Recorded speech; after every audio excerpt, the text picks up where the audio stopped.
يا أخي المبارك أسعدك الله. يقول الله جل وعلا: من عمل صالحا فلنفسه ومن أساء فعليها، يعني على نفسه. الناس اليوم شغالين في جمع الحسنات، يغتنمون أعمارهم.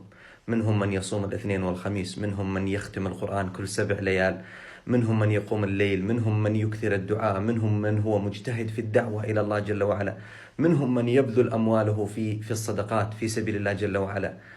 فلا نكن أنا وأنت من الغافلين.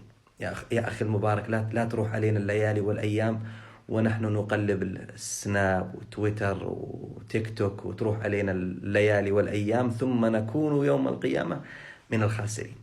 اجتهد، اغتنم ما بقي من عمرك في طاعة الله جل وعلا.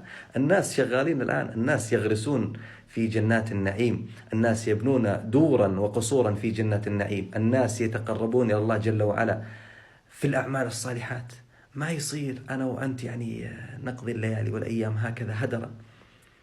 العيش نوم والمنية يقظة، والمرء بينهما خيال ساري، فاقضوا مآربكم عجالا إنما أعماركم سفرا من الأسفار.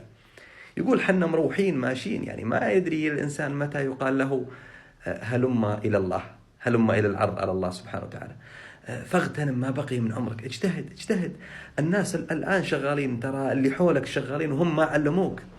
فلا تكن أنت الغافل الطقطق بالجوال وتتابع الناس ومباريات وطلعات بر ومدري إيش وكافيهات. تمضي عليك الليالي والأيام ثم تكون يوم القيامة من الخاسرين.